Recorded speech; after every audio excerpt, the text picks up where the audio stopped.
This is Phase 2 of Operation Eclipse, where I'll pick up right where we left off in Phase 1. In this video, I'm going to be talking about a lot of rather niche things. The total solar eclipse on April 8th, all sorts of Jeep stuff, and the road trip from Houston back home. So, we're going to be all over the place in this one. Just a warning, I guess. Okay, so, I guess the first thing that happened was I received word from my family that they had successfully witnessed totality from Illinois. They got tickets to a stadium for a massive gathering, which is, that's something I'm kind of glad I wasn't at because of all these people screaming.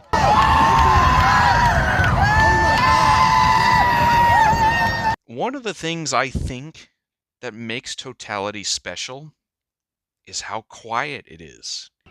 Usually when you see such a spectacular and beautiful event, it's in a movie with an orchestra, there's crazy sound effects, but in real life, when you're actually there, there's no sound in space. The sun and the moon don't know any different. They just silently drift across the sky, as they would if anyone was alive to watch them do it or not. It is humbling to be put in your place like this. It doesn't matter how much money anyone on Earth could possibly have. It doesn't matter if you live in a big city or the middle of nowhere, on whatever continent, in whatever political situation. There's nothing in the world anyone can do to make an eclipse happen. You just have to be there when it does. So I'm incredibly grateful my family got to see it. This was my aunt and uncle's first solar eclipse. They were not disappointed in the slightest. Moving up the path, the secondary Jeep gathering also saw it from Indiana, and again, they had no regrets, except Expo, who, just to be edgy and cool, said it wasn't that great, but I think we can disregard his opinion as a statistical anomaly. Pez tried to catch it from New York, but was unfortunately clouded out, which I hear is still cool. It gets way darker for a bit, but this is what we narrowly escaped in Texas. You can see in my footage that literally like maybe a mile or two south of us, it's overcast. We were right on the edge. It could not have been a closer call. James had set up his tripod and recorded the whole thing, made a time lapse of how dark it got under totality. He was originally going to take temperature readings, but we all forgot in the moment. It just stuns you. By the time your brain can process what's going on, it's over.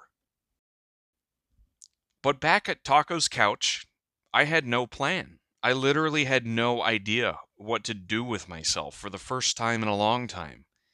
I had a hard time like adapting back to normal life after witnessing the most incredible thing ever.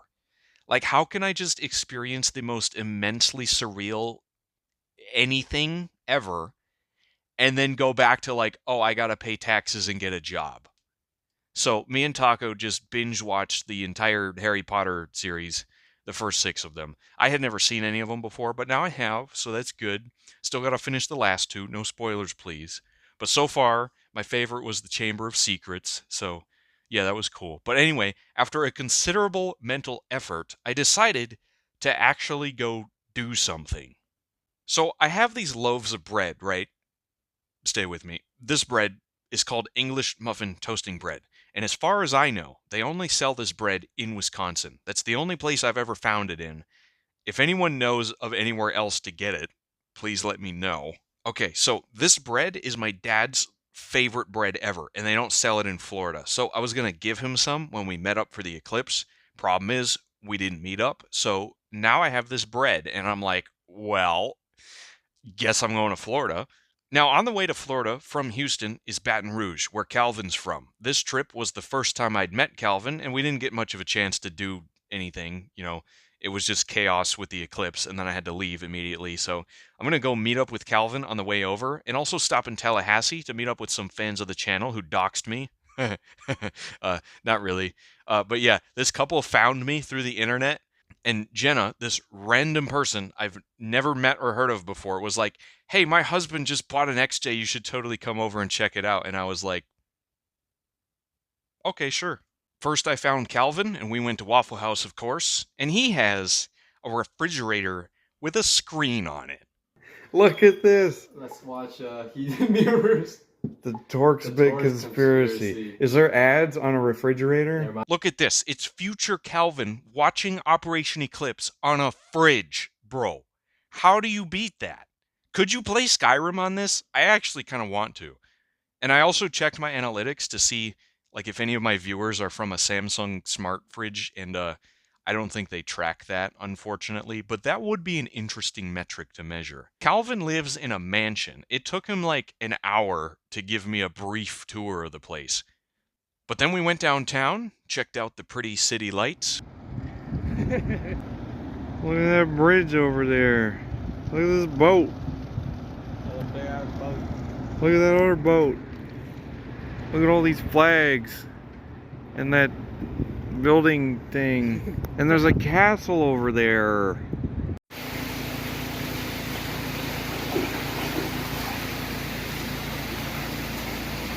The next day, he had to feed his fish in this casual, massive aquarium, Wow. you know, like everyone has one of these. But then we got word of a new XJ at his local junkyard, so within minutes, we were en route. What do we got here? 91 to 94. This doesn't look like it belongs here. I don't know what that is. Still got the computer. Probably charge $100 just for this. Is it a manual? No. Got the gauge cluster though. It's seen some shit. Yeah, this is pretty rough in here. Nice tan interior though. I'm sure it was nice at one point. Whoa. We got the rock slider holding up the rear gate. Okay, I like that. We got a brick on the floor back here. Oh my god. That's not good. Some spark plugs. Ooh. Oh, a badge. There you go. Yeah, look at that. Look at Nice. A Justin Bieber CD in the engine bay of a that. ZJ. Wow. Couldn't have had it any other way. No. Yeah, I think that climate control sounded cool. Damn, this one got it so much worse than mine did. Yeah. Look, it shredded the leaf pack apart. Oh my god. Wow. But what does it have on the side markers? Phillips screws. Oh my god. No, these are aftermarket though. Those are definitely not factory. Look at that. That one's a hex bit. Hey, free Amazon headlights. Damn, this poor thing. Airbags deployed and everything. Oh, they actually work? That's crazy. Not that they would have really done much in a T-bone collision, but... Damn. I mean, this looks pretty fresh. The headliner looks okay. Look, they even have a LSU Tiger Cup. That's our university. It's pretty clean. It's actually intact too. Okay. There's a lot of good parts we could take off of this. Yeah. There's cruise for you. Oh, hell yeah. Although certainly a shame, this 2001 lived a good life. I kept the gauge cluster off it to see how many miles it had, just over 250,000, so I'd say I had a good run. You know, at least it wasn't a low mileage one that died. But we scoured cruise control for Calvin's Jeep, which doesn't have it, among many other things. You might remember in the last episode my oil pressure sending unit died, so I took the one off this Jeep.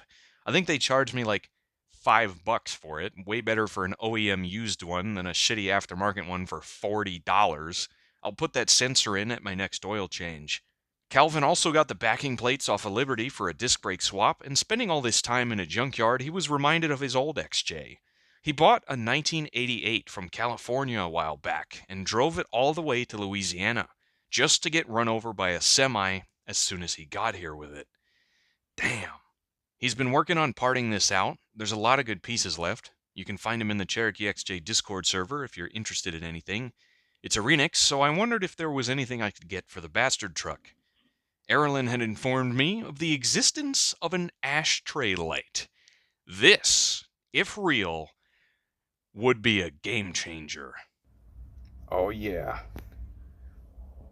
Ashtray light bulb acquired. Dude, imagine this truck, but with an ashtray light. That would be just the most incredible thing ever. So I stole Calvin's. I'll swap that in when I get back. So then he took me to this place called Raising Cane's, which I had never heard of, but they got some good-ass chicken. Probably my new favorite chicken place now. I also taught him how to drive There manual. goes the brake. Oh, Shit. almost. You did it though. You took off first try. First try. You're a professional. I guess I can get a feel for it now. Yeah. All right. So come to a stop. Remember how to do that? Jesus. Okay, I'm not used to your brakes, man. Yeah, I know. Crazy ass brakes. Yeah. Okay. We're on flat ground, so brake and then like. Very gradual on the clutch. Okay, I can feel it locked. Yep. All right. Now release it the rest of the way. All the way off the clutch. Yep. Oh. There you go. So when it locks, then it just like let go, right? Yeah, because you want to be on the clutch as little as possible. Okay. Every time you are pressing the clutch pedal, however much, some part of it is wearing. Right. So you want to be on the clutch as little as possible. There you go. Look at that. Wow. We're already up to third gear. Wow. And I crashed into the ditch right about now. Look at him, he's a professional. Professionally trained. Alright, you can go into second gear. We're going fast enough for second. Oh, really? Yep. Release clutch. There you go. Just like that.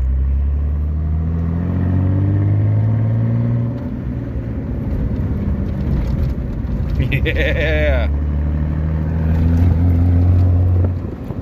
Thanks for letting me stay for a while, Calvin, and thanks for introducing me to Cane's, because now I'm going to go there every time I see one. From here, I continued east and met up with Ronnie and Jenna, who had a rather rare find I had to check out. I got there at sunset and we headed to Waffle House just in time to witness the place get robbed.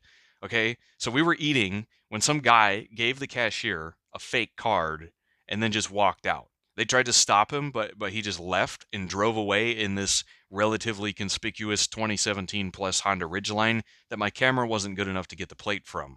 I really ought to get a new phone. This one's getting worn out. But I sent the video to the manager, who was eternally grateful for our heroic efforts. Gotta love Waffle House. These guys let me stay overnight, which I very much appreciate. Saves the hassle of getting a hotel, you know? And with the daylight, I could properly check out this new Jeep of theirs. This is a 1999 Jeep Cherokee SE trim that's spec'd out exactly the same as mine was, except this one is a 4-cylinder. So this is a 2.5 liter 5-speed 2-wheel drive 2-door with no options and no rust also. That's another defining feature. Look at this.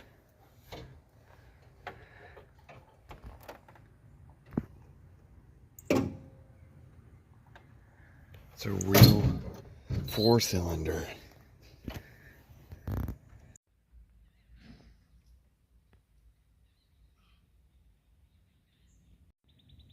Look at that. Showroom floor condition. And it has a hitch on it. So aside from the limited rims, which look a little out of place on a base model, it's entirely exactly identical to the way mine was. You know, I've changed mine a lot since then. But this is what could have been. I almost did buy a 4-cylinder 2-door SE. It was a 2000, and it was $6,000. That's why I didn't buy it. But this is like alternate universe WAEMID here. Look at that. Being an SE, his original radio didn't even have a cassette deck, which I didn't know that was possible. So here she is, the fabled AMC 150, this time with multi-port fuel injection. I haven't driven it quite yet, but I have ridden in it, and it is incredibly smooth and not underpowered at all. It is perfectly adequate for everything you could possibly ever want out of one of these things. I hate people who don't like the 4-cylinder now. You guys are totally wrong. This is an incredible engine, and these people give me free Mountain Dew. And I see a new valve cover gasket in here. It was relatively maintained. The only concern I've noted so far is that the heater doesn't work and these hoses are all crunchy. It was a Florida Jeep through and through. No rust on the outside means there's probably rust in the cooling system because nobody believes in antifreeze down here. They just use plain water. Seen it too many times. Oh, it takes me back. 5-speed, 2-wheel drive, no options. It's like the day I bought the Redeemer. As I've said, the 2.5 liter is not worthless. It accelerates like any other car on the road. This one with OBD2 and fuel injection, 410 gears, and, being 15 years newer than my truck, I'd honestly say it was twice as fast. And even my truck handles modern traffic. Like, it struggles, I won't deny that, but it does do everything you ask of it. A 91 Plus 4-cylinder XJ is a perfectly viable Jeep. Wow. This is cool. I should have bought the 4-cylinder one. This one, being a 2-door and 2-wheel drive, will easily get 26 mpg. Easily. If you hypermile it, I bet you could hit 30. This was an awesome find, and I'm so glad I finally got to drive a 4-cylinder with OBD2. Honestly, Leo's Jeep was comparable to this one. A little bit less power, but like the real killer of the bastard truck is the 4-speed transmission with 354 gears. If this truck had a 5-speed, I would love it. The 4-speed is what breaks it. Anyway, Ronnie and Jenna wanted to show me around the area, so we went to the Gulf Coast and found this pretty cool old lighthouse. The second oldest in the state of Florida. This was the site of a Union landing in 1865 as the Civil War neared its end. The retreating Confederates attempted to blow up the tower so the Union couldn't use it, but it was constructed so well it remained standing even after being shelled and then bombed. That's pretty epic. It's trippy.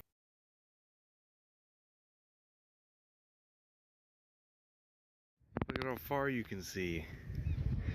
It's like we're in Nebraska. Wet Nebraska. Yeah, wet Nebraska.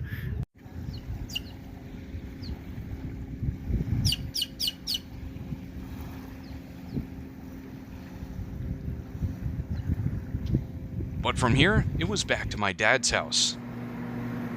Hey, buddy. Oh, shit. He had literally no idea I was going to show up and was pleasantly surprised to have his 1,000-mile bread delivered. Got to see the good old dogs. I miss them sometimes. They have a lot of personality. While here, I went to the tire shop I used to work at. I could use their drain caddy for my oil that was 1,000 miles overdue and replace the sending unit while I was at it. That Recto 1 lives on. But here's an interesting bit. So, this tire shop happens to be located in the path of totality for the next total solar eclipse from coast to coast in the United States. So, I asked my former boss, I said, hey, in 21 years from now, can me and some friends commandeer the roof of this building to watch this eclipse? And he was like, you know what, WAEMID? If I'm still alive in 21 years, yes. Yes, you can. It's on, boys. Start the countdown. I know where I'm going to be on August 12th, 2045. Alright, we'll see if my junkyard sending unit works.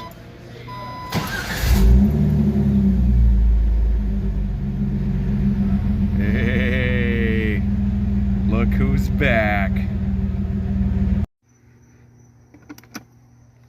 Got another haul of stuff. It's amazing how much you can fit in these things.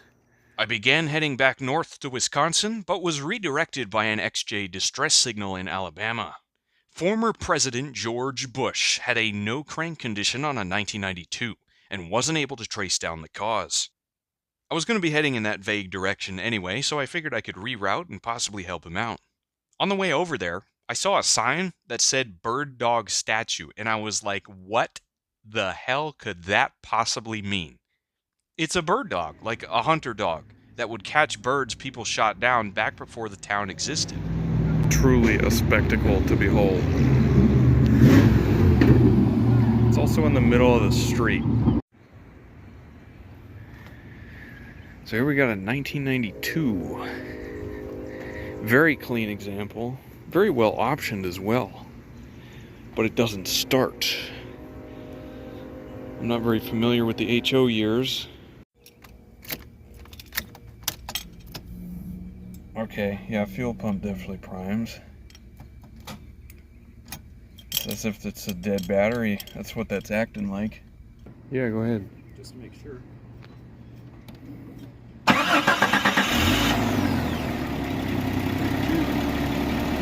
All right. Well, got it running. That didn't take much at all. Oh, there goes the idle. Woo, seems a little confused.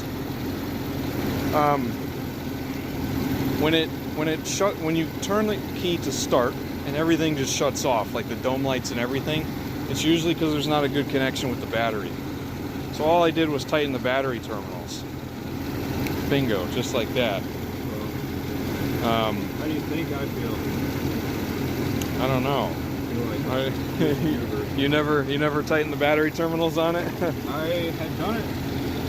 I guess I skipped that step because I assumed, well, obviously they're tightened. Yeah, you know, if they have connection, yeah. Yeah, the thing with the starter is that it requires, there we go. It requires more energy than everything else electrical in the whole vehicle combined. So, if the starter doesn't work but everything else does, like our situation here, it's usually a connection issue like that. Easy fix, he'd recently replaced his starter and just forgotten to tighten the battery terminals. So I kept going, slept at a rest stop on the Mississippi border, and the next day wandered north. On this route, I'd be passing somewhat close to the tri-point between Tennessee, Alabama, and Mississippi. Oh boy, more geography is great, I know. But this one ended up being rather interesting. Tennessee became a state well before Alabama or Mississippi, which both used to be part of Georgia and West Florida, which was then owned by Spain. The southern half was annexed from Spain in 1795, and Georgia gave up their claim in 1802, rerouting their border to some point 1/3 of the way across the parallel, dividing them from Tennessee, leaving the other 2/3 of the area for two future states. This area was then organized into the Mississippi Territory, and then in 1812, the United States just kind of made sure Spain wasn't looking and took over this half of West Florida too. Spain did not ever agree to hand that territory over, but the U.S. is pretty notorious for just, taking other people's stuff, so that's what the Florida border ended up staying like. The government understood that creating a single state out of the Mississippi Territory would cover too much area, so they decided to split it in such a way that both of the future states would have coastal access and be relatively the same size. Easy enough, as the U.S. has shown, just draw a straight line north from the Gulf until it hits Tennessee. But to keep these two states equal in size, the division was drawn straight south from the then northwest corner of Washington County, Alabama, and from that point northward, it would follow an angle aimed at whatever coordinates are 1/3 of the way across the southern Tennessee border to match the line where Georgia meets it, which equally spaced out all three states. But it wasn't quite that easy either. It just so happens that the Tennessee River meets the southern Tennessee border right about where the line dividing Mississippi and Alabama does. This means their border would cut off a small triangle of hilly backcountry that Mississippi could only access via other states. So for the last 9 miles, its border follows the Tennessee River, giving Alabama an odd little tail fin at its northwest corner. The tri-point between these three states is not marked because it lands in a river, but that's not going to stop me from going to check it out. Oh boy, what kind of back road Nowhereville adventure are we on today? I'm in Mississippi, and this is the kind of territory you gotta listen for banjos in. If I see somebody's house back here,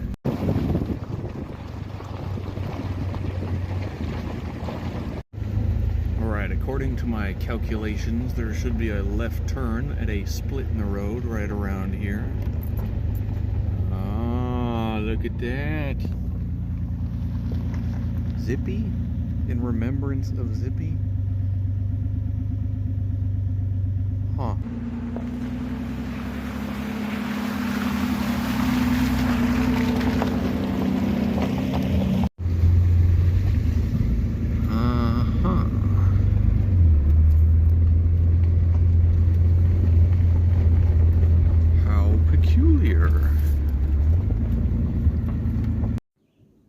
At the very northeasternmost corner of Mississippi is a tiny little cemetery.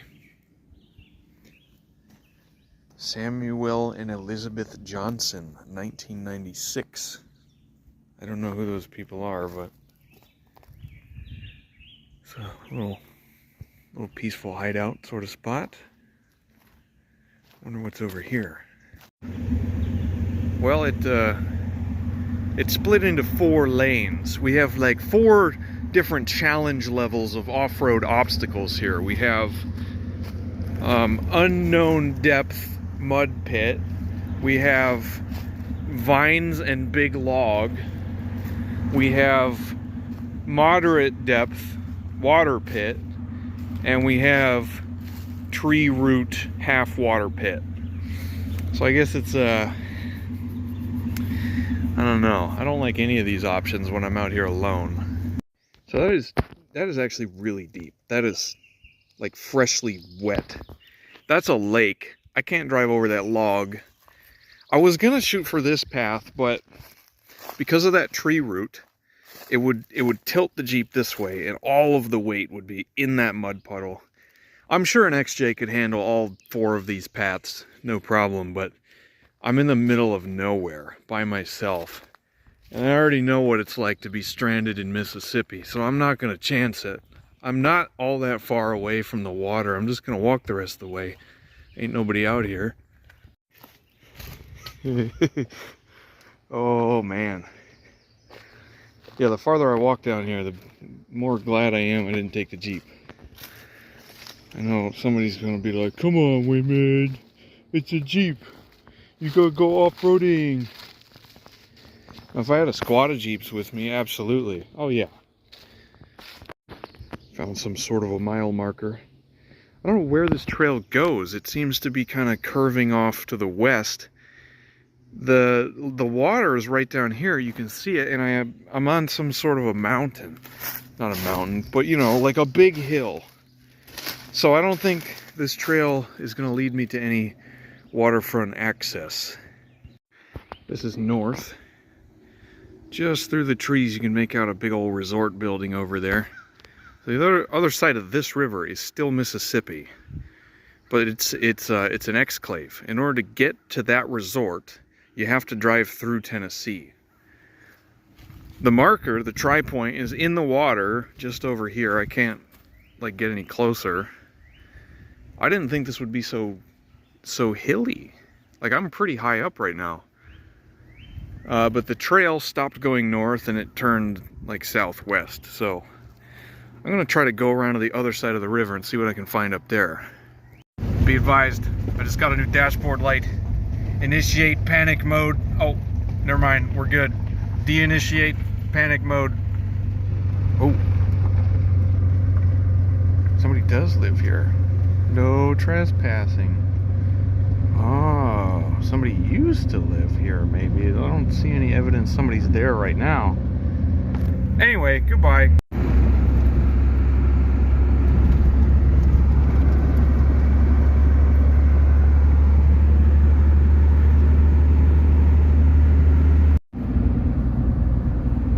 What the hell? I believe I am still in Tennessee, but that big-ass resort is in Mississippi. Grand Harbor, condominiums in Marina. However you say that word. Dude, people live here. Oh God, I found the final boss. I don't know what I was expecting. I found some like mega rich hideout here. Look at this, reserved parking. That road over there goes out on a peninsula where I feel like I could see the tri-point from. The problem is it's a private drive with a gate entrance right there. So these people are like mega rich and they don't want any tourists interfering with whatever they're doing here. Me driving around with my loud ass side exit exhaust covered in mud and everything. Raggedy ass Jeep comes in, ruining everybody's day. Oh, the struggles of being rich. This is a wildly stark difference from where I just was. Like an hour ago, I was in the woods. Like right there. completely desolate, quiet wilderness backlands, and now suddenly I'm at this secret uber rich hideout resort, and it's literally just across this lake river thing.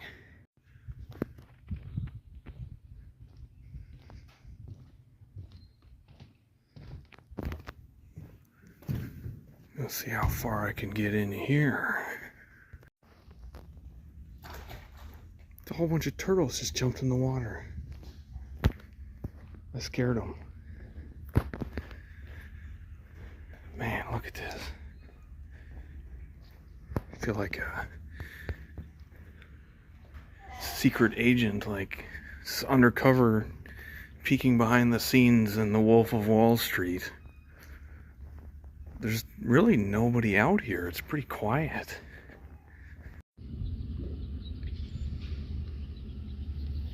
Well, their security system seems kind of flawed.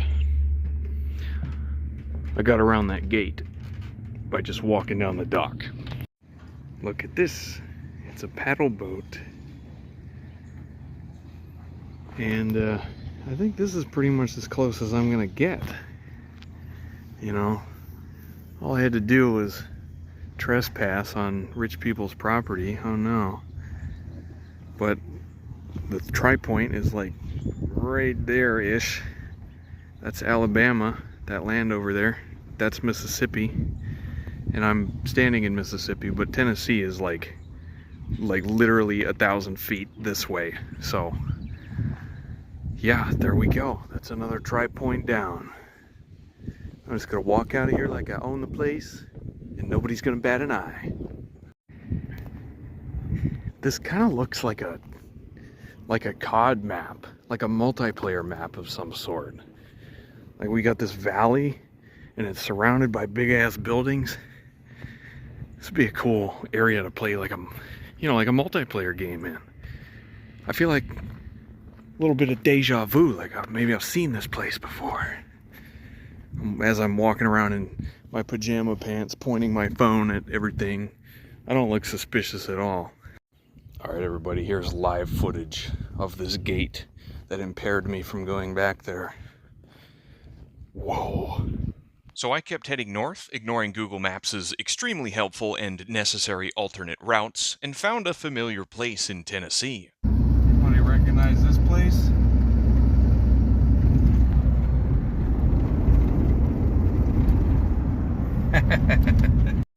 Whoa! Oh my God, it's heaven on earth. Wow. Dex isn't here today, it's a weekend. He also has no idea who I am or that I'm here. But, you know, I was in the area. Figured I'd check it out. That's cool.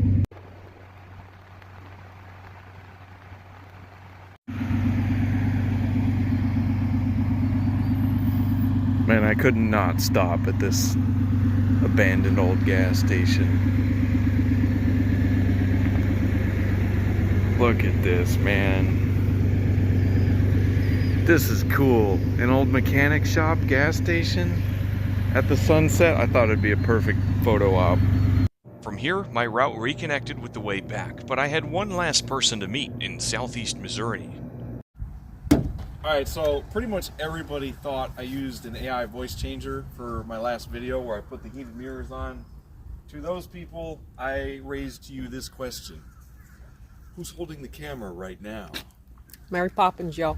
This is my ship box over here, 1995 teal Jeep, pristine edition right over there. Oh yeah. Nothing real special about it. I got sexy headlights. But yeah. Look at the color. That's Yeah. special. I love this color. It's beautiful, yeah.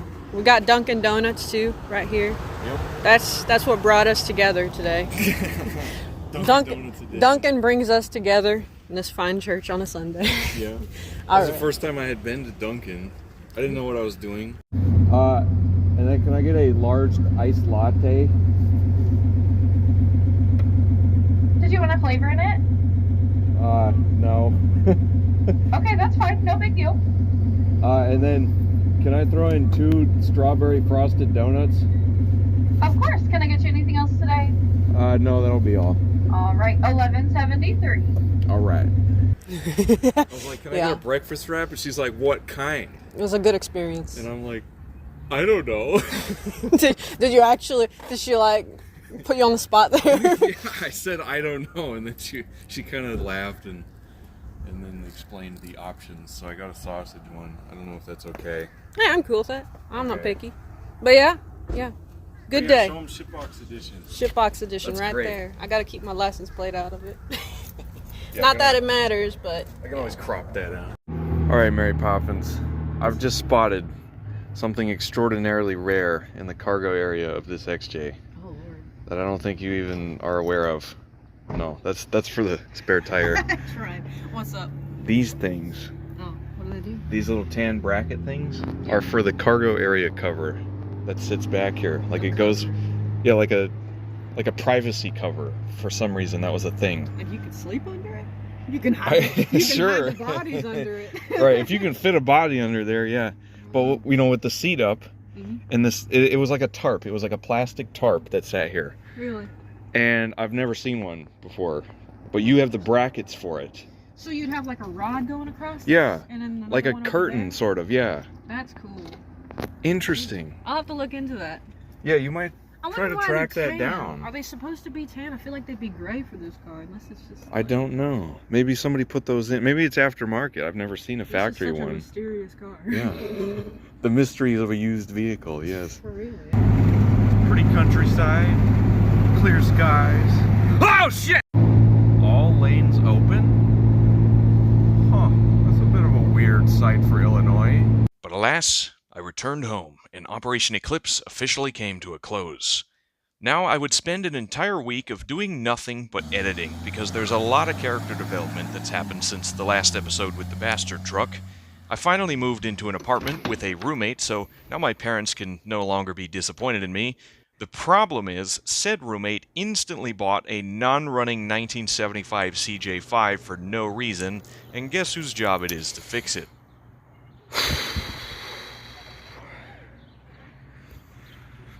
Oh boy.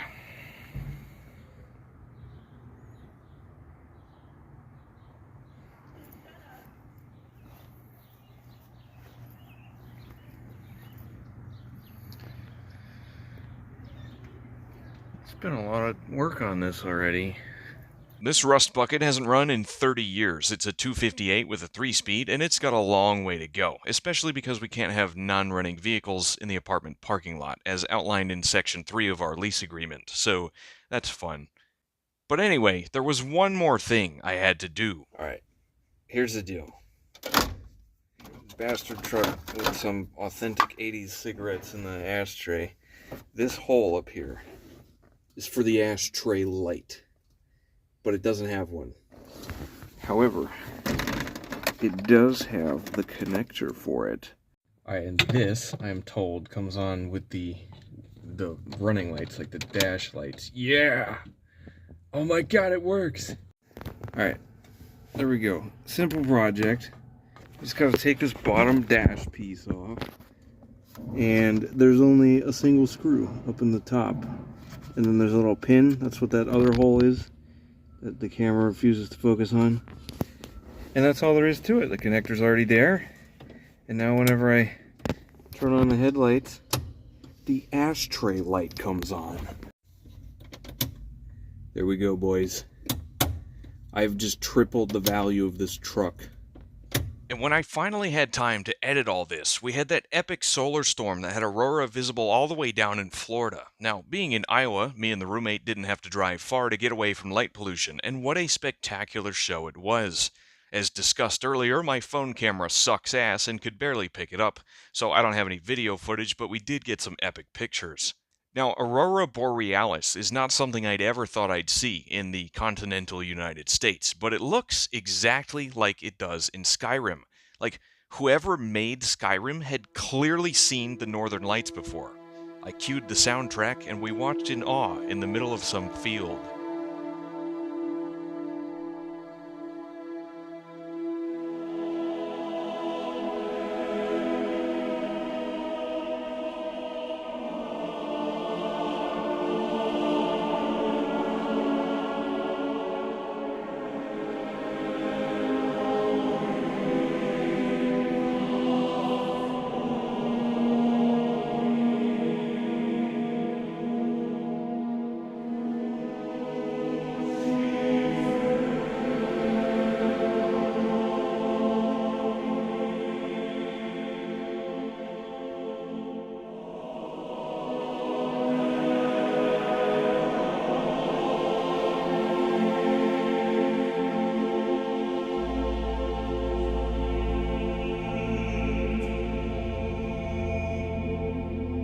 A month after the eclipse, no less, 2024 has been a wild ride so far.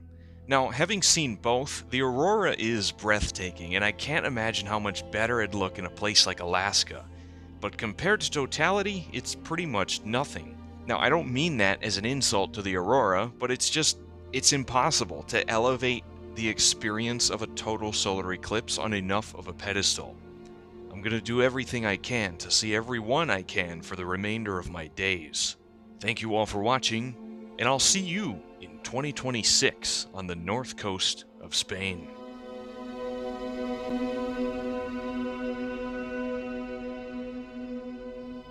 We've finally wrapped around to a full moon. Tonight it is 100% illuminated. What do you think, Marty? It's cool. Looks like a pepperoni slice or something. Yeah. As I always say, you'll never look at the moon the same way after you've seen an eclipse. Yeah, it's like a different moon. It's weird. You gonna come with me to see the next eclipse? Oh, what is that? 2026. You wanna go to Spain? Yeah. Alright. I'll try to make it happen. Okay.